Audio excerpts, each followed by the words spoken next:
on Air, le podcast de l'Alliance française Bangkok. Podcast ของสมาคมฝรั่งเศสกรุงเทพ Bonjour, sawadee-ka. Bienvenue sur Parlez-vous français, le podcast dédié à la langue française et son apprentissage. ยินดีต้อนรับสู่ Parlez-vous ฝรั่งเศส podcast สำหรับคนรักภาษาและการเรียนฝรั่งเศส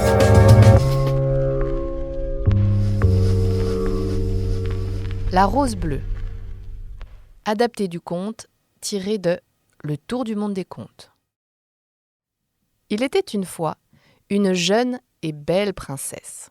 Elle avait de grands yeux noirs et de longs cheveux soyeux et un sourire qui illuminait son visage. Dotée d'une vive imagination, elle aimait beaucoup raconter des histoires. Sa mère était morte à sa naissance. Et son père, l'empereur, se chargeait de son éducation. Il l'aimait tant qu'il ne lui refusait rien. La princesse avait donc l'habitude que tout soit parfait autour d'elle. Elle pouvait jeter un gâteau s'il n'était pas parfaitement rond, ou renvoyer une tarte à la cuisine si les fruits n'étaient pas tous de la même forme. Un jour, son père vint la voir. « Ma fille, tu es en âge de te marier, et je vais te présenter des prétendants qui aimeraient t'épouser. » Cependant, aucun des hommes qu'elle rencontra ne lui convenait, et elle les refusa tous. Alors que son père la suppliait de choisir un mari, elle lui répondit « J'épouserai celui qui m'apporterait une rose bleue. » Le père ne fut pas ravi, car il savait que les roses bleues n'existaient pas. Le jardin du palais était rempli de roses blanches, rouges, roses ou jaunes, mais personne n'avait vu de roses bleues. Mais comme il ne pouvait pas dire non à sa fille, il annonça au pays que le premier homme à amener une rose bleue épouserait la princesse. De nombreux hommes partirent à la recherche d'une rose bleue, car tous admiraient la beauté de la princesse. Face à cette tâche bien difficile, beaucoup abandonnèrent. 3 hommes continuèrent à chercher la rose. Le premier, un riche marchand, alla voir un fleuriste. « Trouve-moi une rose bleue, sinon je te tuerai. » Le fleuriste, apeuré, réfléchit et décida de tremper une rose blanche dans la teinture bleue. Quand le marchand revint, il lui donna la rose bleue.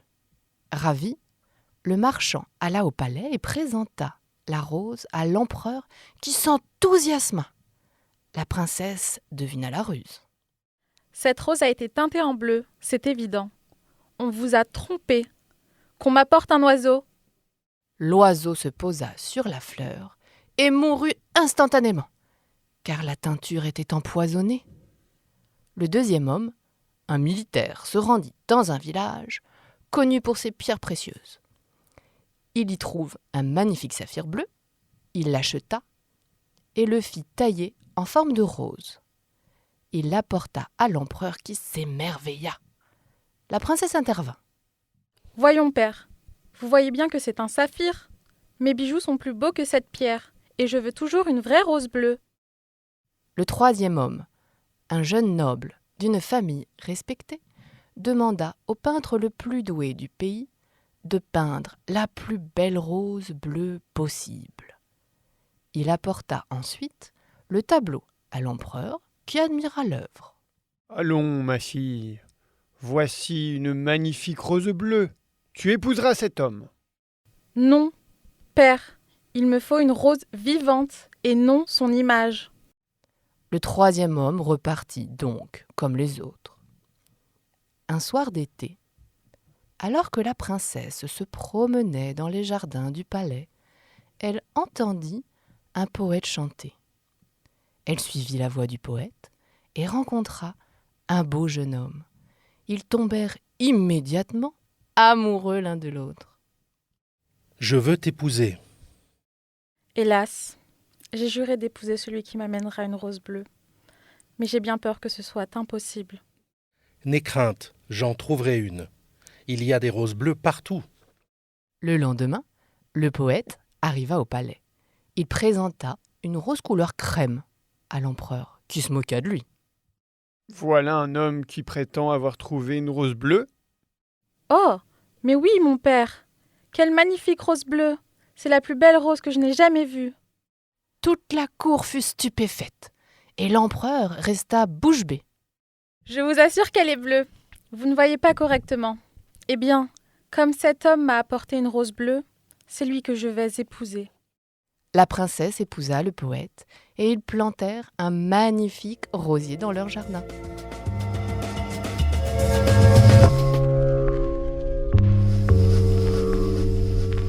Le tigre, le cerf et le renard, adapté du texte d'Anne Rocard. Il était une fois un tigre qui se promenait dans la forêt.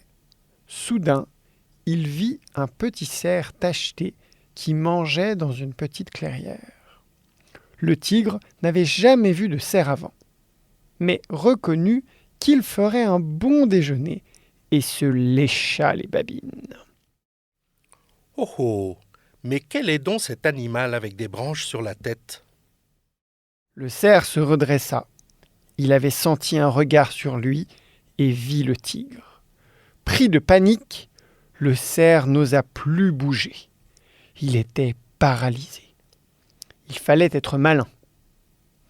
Le cerf décida de continuer à brouter et de faire comme si de rien n'était.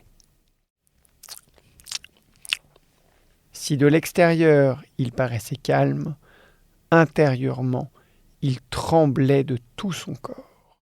Comme c'est étrange, les animaux généralement fuient devant moi. Pourquoi est-ce que celui-ci n'a pas peur? Le tigre se rapprocha à petits pas. Arrivé à la hauteur du cerf, il lui demanda « Quelles sont ces drôles de cornes sur ta tête? Ces bois, ils me permettent de déchiqueter les tigres. » Le tigre bondit. Boing! Et pourquoi y a-t-il autant de petites taches blanches sur ton corps? Ça, tu sais, à chaque fois que je dévore un tigre, une nouvelle tache apparaît. J'ai perdu le compte. Le tigre prit les jambes à son cou et sortit de la clairière. Essoufflé, il s'allongea au pied d'un arbre. Un renard sortit sa petite truffe d'un buisson. « Eh bien, tu m'as l'air bien à bout de souffle et tu n'as pas bonne mine. Que se passe-t-il ?» Le tigre raconta son aventure et le renard éclata de rire. Ce cerf s'est bien moqué de toi. Tu peux te calmer. Écoute, je vais venir avec toi et nous allons retrouver ce cerf. Tu verras que j'ai raison. Le renard sauta sur le dos du tigre et tous deux reprirent le chemin de la clairière. Le cerf les aperçut et comprit que le renard venait en renfort. Il devait de nouveau réagir vite. « Mon ami renard, tu t'es souvenu de ta promesse. Voilà que tu m'amènes un beau tigre pour le déjeuner. C'est parfait. Je commençais à avoir un petit creux et celui-là m'a l'air bien goûteux. Merci beaucoup. » Le tigre bondit et s'enfuit à toute vitesse hors de la forêt en entraînant le renard avec lui. Le cerf, lui, continua à brouter paisiblement dans la clairière.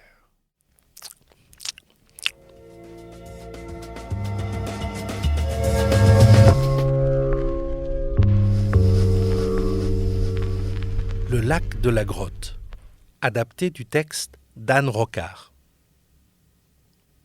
Il y a très longtemps, dans un petit village en plein milieu de la Chine, deux frères vivaient auprès de leur père. Chang, l'aîné, était très bel homme, mais il était méchant et sournois. Li, le cadet, avait un cœur en or, mais était affreusement laid. Un jour, alors que Chang et Li se promenaient en forêt, ils passèrent près d'une grotte célèbre pour y abriter une fée. « Jouons un tour à mon frère. Je vais lui faire rencontrer la fée. Peut-être qu'elle utilisera sa magie pour le transformer en animal aussi laid que lui. » Chang poussa Li dans la grotte.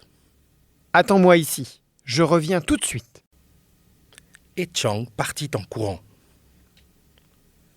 Li attendait patiemment à l'entrée de la grotte. Plus le temps passait, plus Li s'inquiétait. Son frère était-il tombé dans un trou? Était-il tombé sur des brigands? Avait-il besoin de son aide? Soudain, Lee vit apparaître une grande dame qui portait une magnifique robe rouge. Ses cheveux descendaient jusqu'au sol et sa présence était apaisante. Tu attends depuis des heures. Entre dans la grotte. Je vais te recevoir convenablement. J'attends mon frère. Il m'a dit qu'il allait revenir bientôt. Laisse-moi te dire quelque chose. Je vois tout ce qui se passe autour de la montagne. Ton frère t'a laissé là. Il est rentré chez vous. Vraiment? A-t-il donc osé me faire une mauvaise blague? Viens donc quelques minutes. Il y a un lac au fond de la grotte. Y nager te rafraîchirait avant de reprendre la route pour retourner chez toi. Lee accepta. Il entra dans la grotte, se prépara pour la baignade et plongea dans l'eau fraîche. Après quelques instants, il ressortit.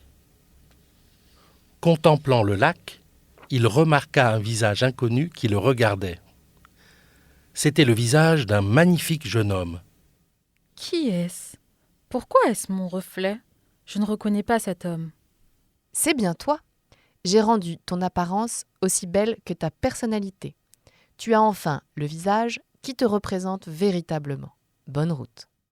Lee sortit de la grotte et rentra chez son père. Ce dernier le reconnut immédiatement, car enfin son corps correspondait à son esprit. Chang, jaloux, décida de retourner à la grotte pour profiter des eaux magiques du lac. Le lendemain matin, il entra dans la grotte d'un pas décidé. Bienvenue. Entre. Viens manger quelques gâteaux et boire du thé. Et puis, tu pourras nager dans le lac. Chang mangea et but autant qu'il pouvait et, enfin, plongea dans le lac à son tour. Quand il en ressortit, il attendit que les eaux se calment et tendit le cou pour voir son nouveau reflet. « Ah! Que m'as-tu fait ?» Chang avait aperçu dans le reflet du lac le visage d'un cochon. « J'étais si beau! Et maintenant, je suis encore plus laid que mon frère ne l'était. » Ton apparence reflète désormais ton cœur. Et elle disparut. Chang protesta, gémit, pleura, supplia. Impossible de retrouver son apparence d'antan. Il retourna chez son père, où Lee l'accueillit comme si de rien n'était, et prit soin de lui pour le reste de sa vie. Vous avez aimé cet épisode? Ne ratez pas le prochain sur Alliance on Air. หากคุณชอบเอพิโซดนี้อย่าพลาดตอนถัดไปที่ Alliance on Air